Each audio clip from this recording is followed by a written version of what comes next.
With a star released and more, this is Wrestling Rambles. My name is John, and you're watching the Wrestling Report.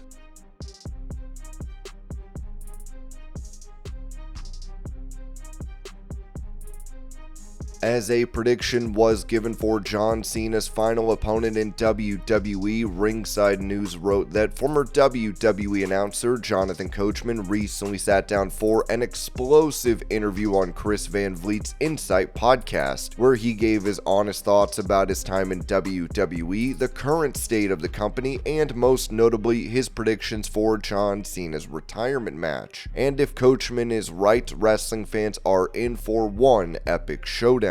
When discussing who Cena might face in his final match, Coachman was quick to name one of WWE's all-time greats, Randy Orton. He explained that Orton is the perfect candidate to close out Cena's storied career, considering the deep history between the two and their almost identical accomplishments in WWE. Coachman elaborated, saying, "I think it's gonna be Randy Orton. I really do." Coachman went on to highlight their parallel careers, noting, "When you look at the fact that they're both basically at the same number of world championships, Randy has come from the kid I knew at 19 years old to where he is now. I'm so incredibly proud of what he's done and the maturity that he's had." Coachman's perspective is rooted in personal experience. Having traveled extensively with both Cena and Orton, he has a unique insight into their careers and personalities. He remarked on Cena's ability to meticulously plan every aspect of his career, saying, "Cena, I traveled with him for many months, and I know that if you watch, whether it was the 2 hours he sat down with you, whether the interview that he just did with Club Shay Shay, where I thought he was ridiculous for talking about Roman Reigns being the GOAT, but that's what he believes, and when he believes in something, that's what he's going to do. I believe that he's got everything mapped out to the opponent for WrestleMania." But Coachman didn't stop at predicting Cena's last opponent. He also weighed in on the possibility of Cena capturing one more championship before hanging up his boots for good. In what might be a controversial take, Coachman believes Cena could walk away from WrestleMania not just as a legend, but as a champion. "I think he wins at WrestleMania," Coachman said confidently. Coachman also speculated about the possible motivations behind such a decision, even suggesting that WWE might want to ensure Cena surpasses Ric Flair's world title record. Coachman touched on the legendary Flair's recent ventures, noting, "The way Ric Flair has moved the last couple of years, people love him. I have a great affection for him. He every so often, I'm going to retire, I'm going to retire, I'm going to retire." He's now, nearly 80 years old, and he's still out there hawking weed and doing all of these things. However, Coachman suggested WWE may not want Flair's legacy to be the one that stands tall forever. He added, "I just don't know if at the end of the day, and this is very petty if they do this, but I don't know if the powers that be at WWE want Rick to be that name that's always at the top of the mountain."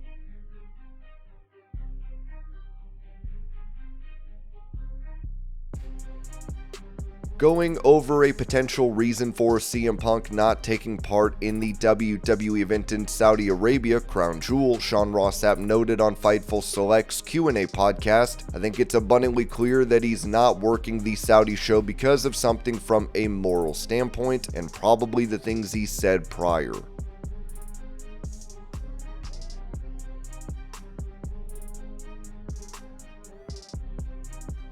On that same podcast, this was said regarding CM Punk's reputation backstage in WWE. "I continue to keep hearing good things about CM Punk backstage. I really think he's taking this as an opportunity to not justify or sort of give any opportunities to his haters to zero in on the things people have criticized him about."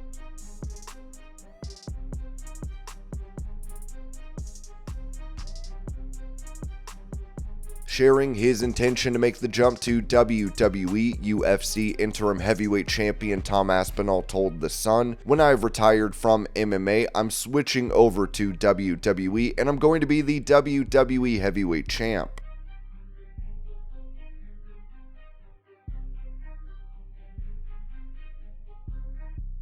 revealing why he stayed silent following the main event of WrestleDream where Jon Moxley defeated Bryan Danielson for the AEW World title. Commentator for the company, Jim Ross, noted on his Grilling JR podcast, "Sometimes it's best for one to just lay out. At the end of the match, I was silent because I didn't know what I needed to say to continue to sell the moment and the fact that Bryan Danielson, by his own word, he said the day he loses the title is the day he's done. He obviously lost the title, so I take him above any wrestler I've ever met at his word. I didn't know what to say. Why didn't you say something? Not my people, but just some fans. There was nothing I could add that would help it. The pictures and the natural sounds, in my opinion, told the story very well. That's why I laid out at the very end. I know Excalibur got very emotional. He cried. I didn't get that far into it, but I appreciate his passion."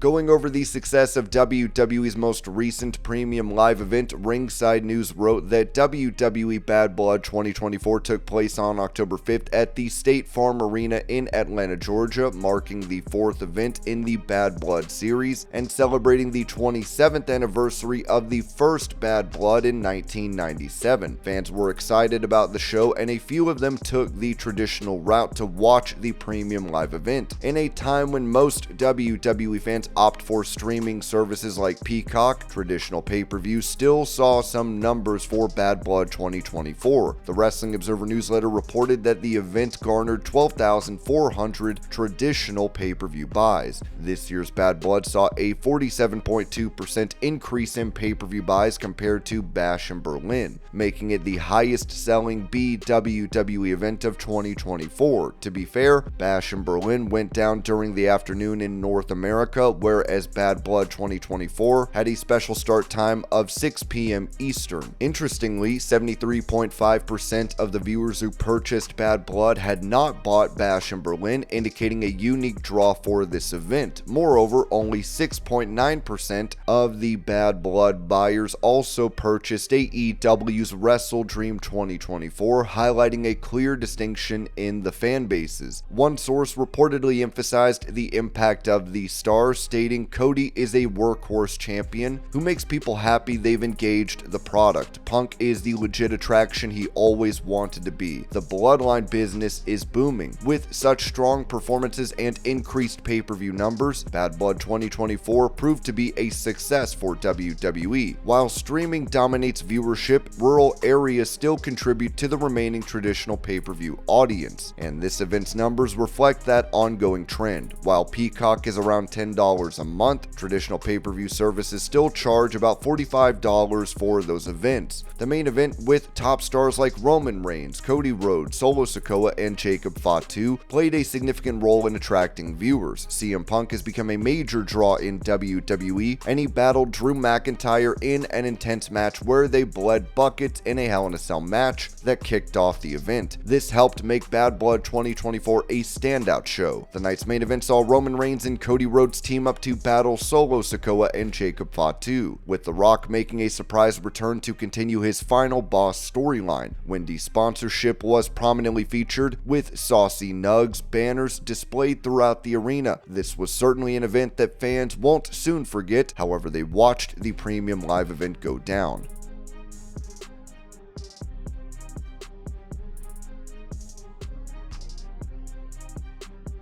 Giving praise to AEW's Toni Storm for her character and taking a shot at The Undertaker, RJ City told Eyes Up Here, "I haven't seen anyone so wrapped up in a whole thing that is unique to themselves like Toni Storm since, I don't know, The Undertaker, and she's not doing half-ass horrible podcasts now. She's not wearing weird problematic shirts and being like wrestling is not telling stories. Thanks, Mark, I really appreciate it. His show is weird. The guy is weird. He's a weird man. Back in my day, it was a lot better.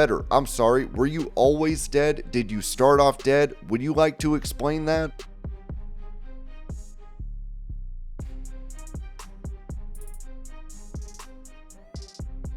Reacting to CM Punk wanting to work with him, Dominik Mysterio said this to Foundation Radio. "First of all, last I was in the ring with CM Punk, I was 11 years old, and he thought he was a big man, singing happy birthday to my loser sister. But anyways, I'd like to see him now. I was my dad's height back then, so now I'm 6'1", 200 pounds. I've seen him wrestle, CM Punk, so let's see what you got, old man." Previously, Mysterio made fun of The Rock as he said this about him: "Honestly, I'm just tired of these old heads thinking they can hang and come in here with this younger generation. I don't even want to speak for everyone else. I'm speaking for just myself. The end of the day, I'm my own person. I'm the greatest Mysterio of all time. These old heads want to come in and get it, they all can. CM Punk, The Rock, don't matter. They're just mad because they don't have hair, and I have the best hair and the best mustache."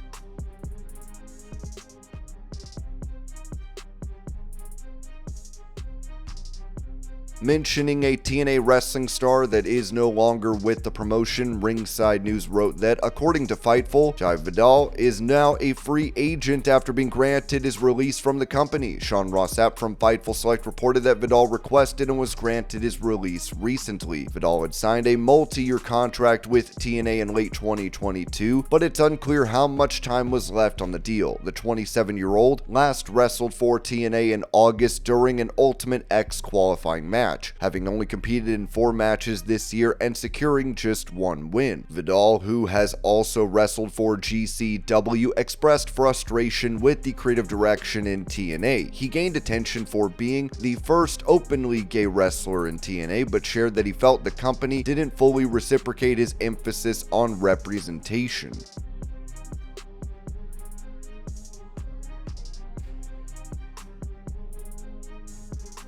Touching on the previous partnership between TNA Wrestling and AEW, Ringside News said Scott D'Amore's sudden exit from his role as TNA president caused a major change in the wrestling world. During his time in charge, AEW and TNA formed a partnership, and now D'Amore has revealed why TNA and AEW's partnership ended. The partnership between AEW and TNA allowed AEW stars like Kenny Omega to appear on TNA shows, while some TNA wrestlers were featured on AEW. During this time, Omega was in his belt collector storyline, where he won both the TNA and Impact World Championships. He later lost the titles to Christian Cage on the first episode of AEW Rampage. While speaking to Fightful Select's Sean Ross Sapp, Scott D'Amore said that Omega's time as champion helped TNA a lot, especially when they were struggling to gain attention. Omega's involvement boosted pay-per-view sales, increased TV viewership, improved social media interactions, and helped the business overall. The 2 pay-per-view events featuring Omega were the most successful in TNA's history. Despite the success, Omega was dealing with physical pain during this time, which made things harder for him. He also wanted to wrestle Impact stars like Eddie Edwards and Josh Alexander, but certain limitations prevented these matches from happening. This ultimately led to the end of the partnership between AEW and TNA. Even Tony Khan was called out for putting down TNA during AEW's partnership with the promotion. Nevertheless, TNA Wrestling is currently invested in their partnership with WWE, and there is no guarantee TNA will ever work with AEW again, and perhaps that's for the best.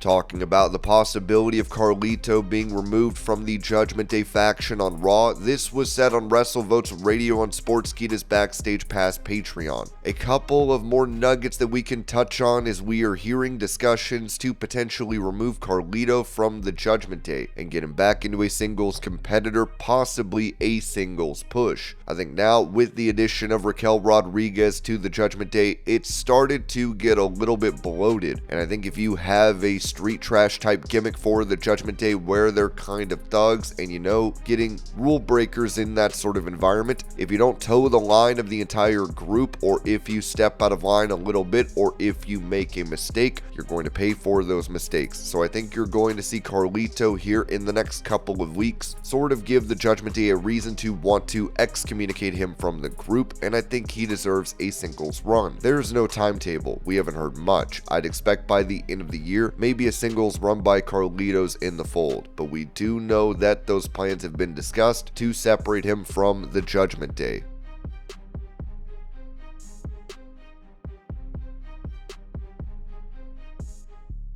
Unfortunately, NXT star Cora Jade wrote this on X in regards to her dog going missing. My sweet baby Stitch ran away and got lost last night. If you or anyone you know are in the northern Winter Park area, please keep an eye out and please DM me if you get any info. 3-year-old mini poodle, he's only 10 pounds. Thank you. Later, Jade wrote. I appreciate everyone reaching out and trying to help. Unfortunately, Stitch was hit by a car, and the person that hit him kept going and didn't stop. Thankful for the person who found my number and called and cared for him in his last moments. I will love you till the end of time, Stitchy.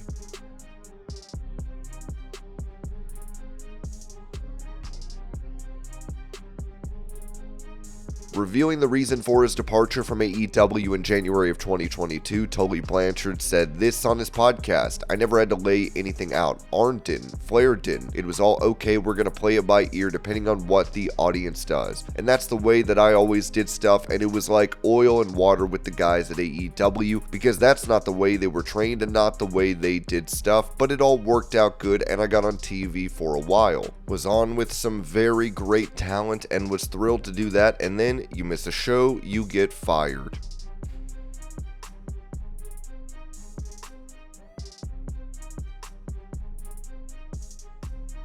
Previously, Jim Ross had said this regarding Mercedes Mone's run in AEW thus far, noting on his Grilling JR podcast, I still haven't felt her connection yet. I know she has a lot of popularity. I know that people around the world know who she is, but I haven't felt it. Sometimes I think she's a cool babyface, and sometimes I think she's a cool heel, but she's pretty cool nonetheless. Now Jim Ross has clarified these comments. One thing that's on my mind that I want to clear up, I said something regarding Mercedes Mone that, she had not rung my bell, shall we say. That was no disrespect meant to her. It's all depending on how you're booked and who you're working with and the scenario, the storyline. I think she's been short of storyline, and so therefore I haven't got to feel that grit and that aggression. I'm just saying that how she has been booked and the opponents that she's worked with, she's done a series of one-offs, and that's hard to get over when you're doing a series of one-offs.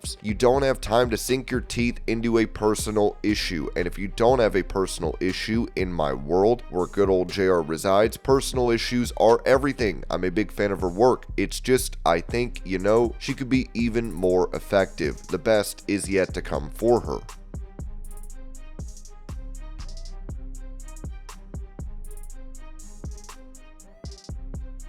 As Charlotte Flair has been out of action from WWE, WrestleVote said this when asked about a possible match at WrestleMania 41 between Jade Cargill and Bianca Belair, noting on the Sportskeeda Backstage Pass Q&A show, another WrestleMania question. That's a good one. I haven't heard too much about potential women's matches at WrestleMania. I do know that Charlotte Flair is going to be in the fold and at the top of any women's wrestling card that they present for WrestleMania.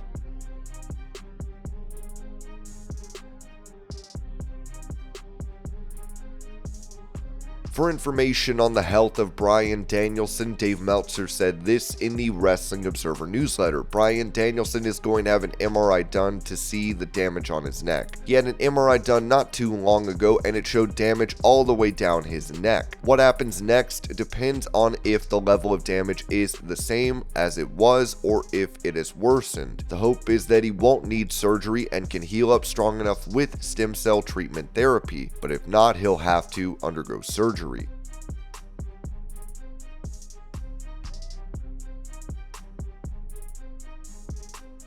Going over the initial plans for Bryan Danielson at AEW's WrestleDream, where he lost his world title to Jon Moxley, Ringside News said. According to Dave Meltzer in the Wrestling Observer newsletter, the original plan after Bryan Danielson won the AEW World Championship at Wembley was for him to drop the title to Darby Allin at WrestleDream. However, Jon Moxley's heel turn on Danielson shifted the storyline. The new direction aims to generate as much heat as possible on Moxley and the Blackpool Combat Club, with the goal of reigniting interest in AEW and its ongoing storylines. We have already reported that Bryan Danielson specifically requested Jon Moxley to be the one to defeat him at AEW WrestleDream. It's uncertain when Bryan Danielson will make his return to the ring to take on the Blackpool Combat Club, as it appears he may be out for some time following his recent injury.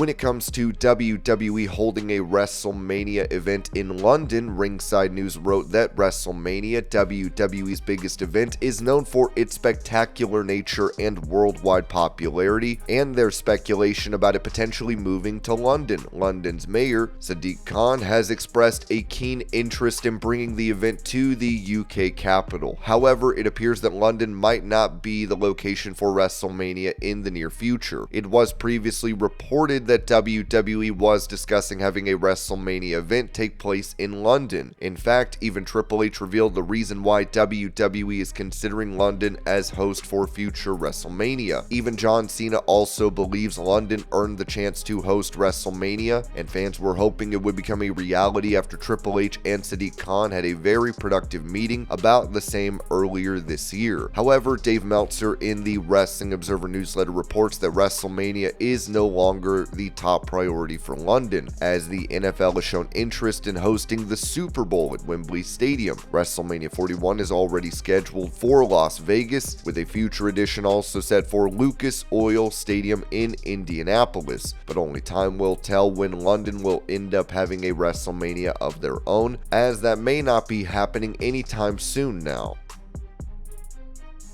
And this was your pro wrestling news update. I hope you're all having a great day. Thank you so much for watching, and I will see y'all later.